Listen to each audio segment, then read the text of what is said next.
I read 6 books this month.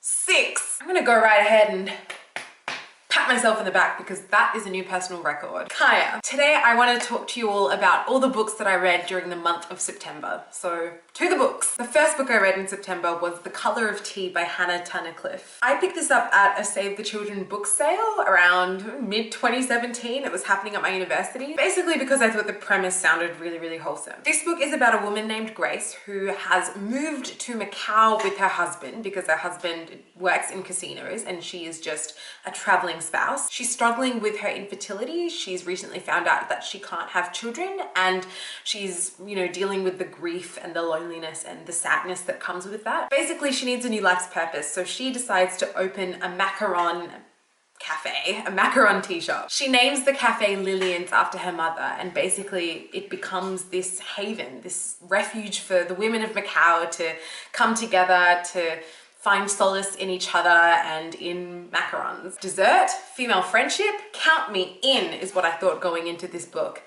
But I didn't really like this at all. The writing just did not ignite any kind of admiration or inspiration in me. And often I found the writing quite clunky and cliched. This book also had some pretty dubious representation of Asian characters. This book being set in Macau, the protagonist befriends lots of Chinese women. The way they were described just they were generally like these really docile and agreeable and just soft-spoken people. Like that's how they were described and that's why she liked them. There's one character, her name is Yoklan, and she literally never speaks. She just exists as this quiet, serene, wise figure who just provides unconditional love and support to Grace. She's literally described as having a face like Buddha. Like, she never expresses any desires or discontent. Also, the major conflict in this book kind of reeked with the stench of white saviorism. I don't want to spoil anything, but it basically just portrayed these heroic white ladies who are saving the poor Chinese women, giving them opportunities, giving them acceptance. And I guess my main gripe was that the Asian characters, the Chinese characters in this book never seemed to have that much agency. They were just at the mercy of Grace, who employed them or befriended them. And this book lent into some pretty dodgy stereotypes of the Chinese locals living in Macau. The idea that they're unreliable, that they're lazy, that they're just looking to exploit the generosity of the white expats. And even when this book tried to challenge it and tried to paint different narratives, it was very much like, oh, you're not like the other natives. And also, I have to talk about this, but it's a spoiler. So if you don't want to hear a spoiler, feel free to click ahead to this time. I think she stole a baby. One of the women that ends up working for her is going through a pregnancy throughout the whole book. And basically we hear conversations about, oh, look, like, I'm so sorry that you can't have kids. Like, I'm about to have a kid and I'm so worried about giving it the life it deserves. And then it ends up, like, in the epilogue that she's taken this child with her and then that mother is just like chill with it. Like, how fucking problematic is that? Like, oh gosh, I'm definitely starting to sound like a bit of a broken record when it comes to race in the books that I read, but yeah, I'm not going to recommend this one. Then I read, or rather listened to, The Hitchhiker's Guide to the Galaxy by Douglas Adams. This book was a revived DNF. I picked up the physical copy, I think it was the big omnibus version, around March last year, and I got through a few chapters and I just wasn't feeling it, and I ended up DNFing it. But this year I was just inspired by all of the Towel Day videos coming up all over the place on BookTube. So I thought, you know what, I'm gonna try it again. And I picked up the audio version. What a good decision. I think listening to it on audio really brought out Douglas Adams's true talent and true vocation as a radio playwright. And also Stephen Fry did not disappoint. Incredible. This book is about Arthur Dent, who narrowly escapes the vaporization of himself and the rest of the Earth due to Earth having to be cleared away out of the solar system to make way for a new interstellar bypass. So he escapes with his friend Ford Prefect, who turns out to be an alien who ended up being marooned on the planet Earth because he was conducting field research for a new edition of the seminal text on traveling the galaxy on the cheap, The Hitchhiker's Guide to the Galaxy. And the both of them go on a ridiculous adventure through space. This book was just so much fun. I was laughing out loud, guffawing loudly throughout the whole experience. It was borderline existential, but in the best way. I just really enjoy that classic, dry British humor. It's just really hit the spot for me. Anyway, I am on the bandwagon now. I absolutely loved it. I can't wait to read the rest of the series. Then I read The Roundness of Eggs by Lisa Greenwood. I didn't know much about this book or the author when I picked this up. I just thought the blurb sounded interesting. This book is about Olive, who is a 50-something-year-old woman who is just deeply unhappy. She just feels at odds with her reality and just disconnected from everything, from her husband, her children. Even the colors seem off. Everything seems a bit harsh and too ominous. She just can't exist comfortably. Everything around her is just oppressive and grating. She stopped eating and grooming herself. Her husband is starting to complain because her cooking has suddenly deteriorated. And she is preoccupied by visions of birds and of this image of a blue speckled egg floating in space. So basically she's in this deep torment and she can't communicate it to anyone. No one can understand what she's going through. One thing I am going to note about this book is that the blurb describes her husband as faultlessly sympathetic. No, he is a total dick throughout this whole book. He was just the most unsympathetic, sexist. I don't know why the blurb described him that way. That was bizarre. I read this book as an examination of how older women in society are just discarded and how their experiences and their pain is dismissed. It really reminded me of Betty Friedan, The Feminine Mystique. I really got those vibes. It could also be read as an exploration of mental illness and the confines of domesticity. This was published by the Women's Press, which you might be able to see with the stripy spine and the iron, the clothes iron logo, which is supposed to symbolize the oppression of women and how women have been confined to domestic labor. I had no idea that this publishing house existed. I think it had a very short lifespan. It was most prominent in the 70s and 80s. Apparently it ran the British publication of The Color Purple by Alice Walker, so that's kind of cool.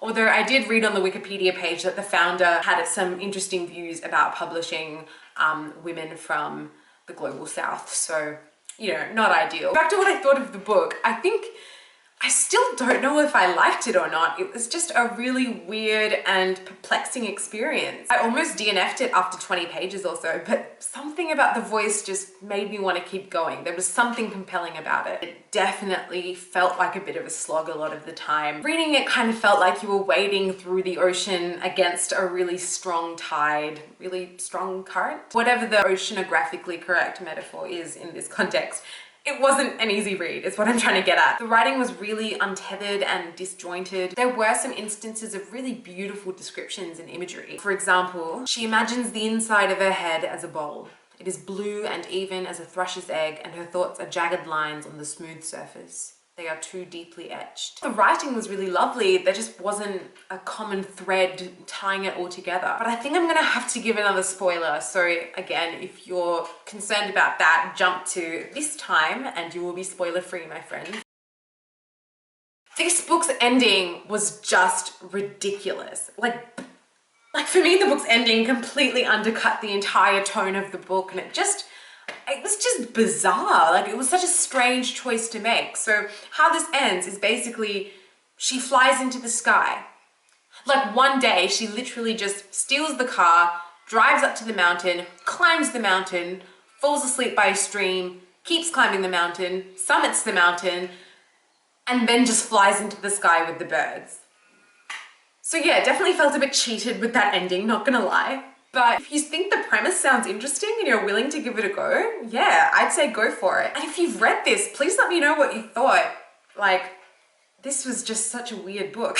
Then I read White Tears, Brown Scars by Ruby Hamad. This book is basically a deconstruction of white womanhood. She starts by talking about the dynamics between white women and women of color in contemporary social settings, in the workplace, in friendships, and how when women of color challenge a white woman, how then in that situation, white women play the victims and they start invoking this sort of damsel in distress image, and then that means that whatever the woman of color said, no matter how valid her criticism was, it's immediately seen as this aggressive, hostile act. But then she looks all the way back through history and deconstructs all the archetypes that Black and brown women have essentially been forced into. Like, you've got the Jezebel, you've got the submissive China doll. You've got this archetype of the angry brown woman. For example, a lot of the criticism that AOC gets from how she conducts herself can very much fall into that. Basically, she talks us through the history behind each of those stories and each of those archetypes and how they've basically been used throughout history to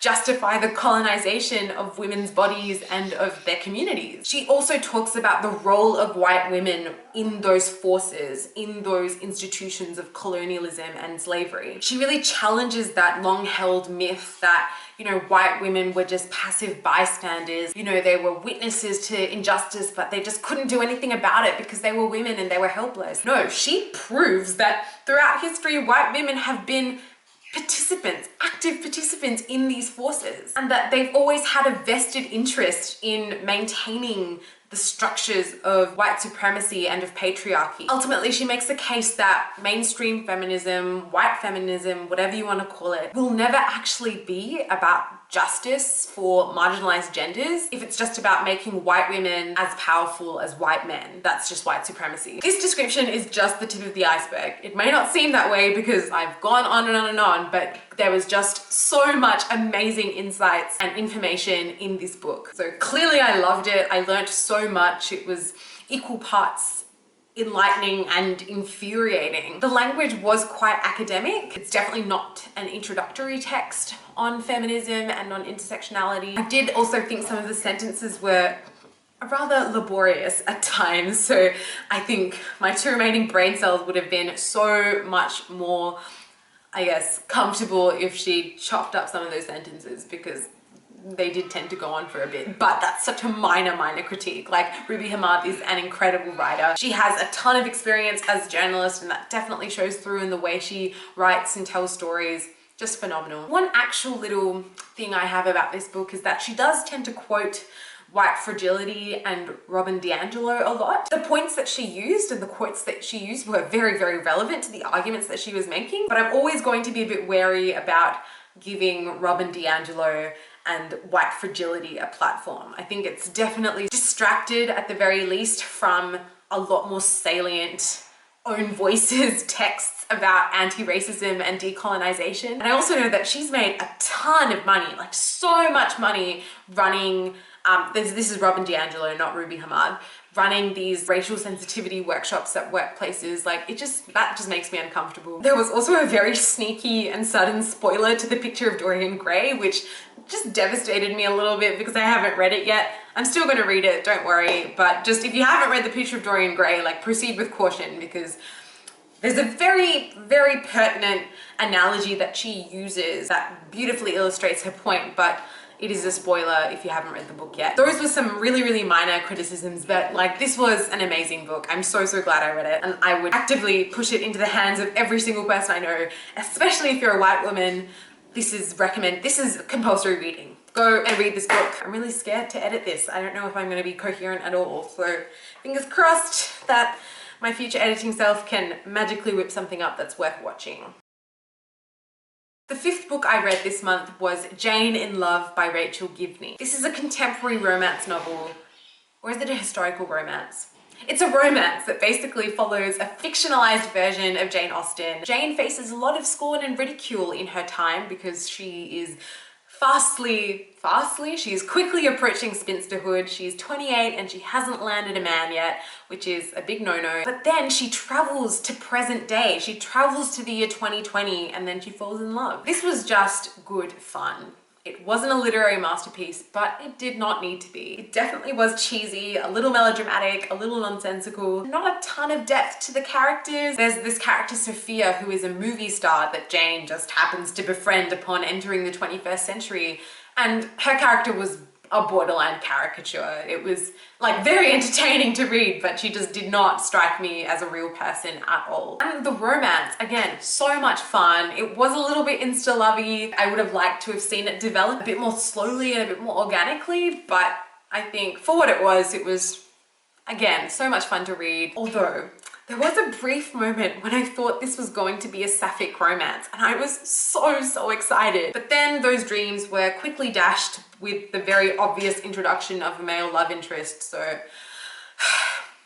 it was not meant to be. But that's okay because like men are fine too or whatever. There was one specific scene in this book that I found really, really moving. It's basically Jane describing the process of writing. She calls it a type of agony, the despair when you can't find the words to describe the raging storm of emotions and dreams and people that are within you. But then how that low is followed by the most pure elation when you find two words that you like within a page of nonsense, basically. I thought that description of the creative process was actually really beautiful. My favorite bit was when Jane like walks past a Sainsbury's and she's just like looking around at all this food and she ends up buying like a crap ton of sugar because it's so cheap.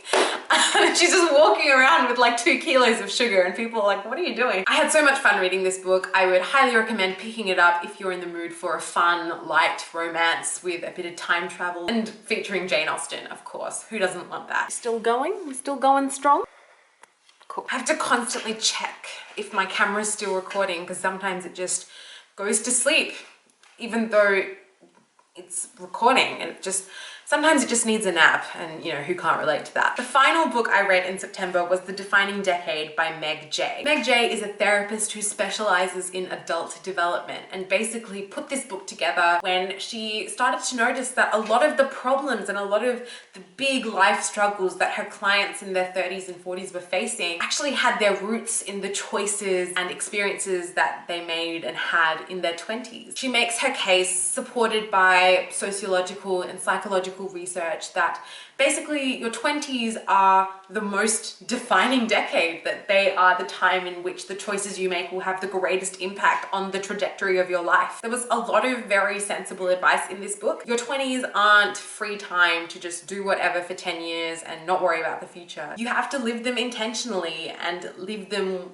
with considerations about where you want your life to go. Something I found really personally useful was her take on the shopping for jam experiment. So this experiment basically deals with the paradox of choice. So this experiment was set in a gourmet jam stall at a supermarket, and there were 2 groups. So the first group, when they visited the stall, had 6 options of jams to choose from, and then if they picked their favorite, then they could get a discount code for that at checkout. But then the next group actually had 24 choices and they had to choose 1 out of 24 to get that discount code. Now what they found was that surprisingly the group with fewer choices actually were more likely to be satisfied and were more likely to choose a favorite. And in this book, Meg Jay explores the question, how do we narrow down our choices from 24 to 6, especially, you know, when you're young and in your 20s, when it feels like you can be doing so many different things. Like, how do you pick? How do you know where to start? How do you know what opportunity to pursue? She basically says, well, you're not a blank slate. Like, you've had formative experiences your whole life. Like, look back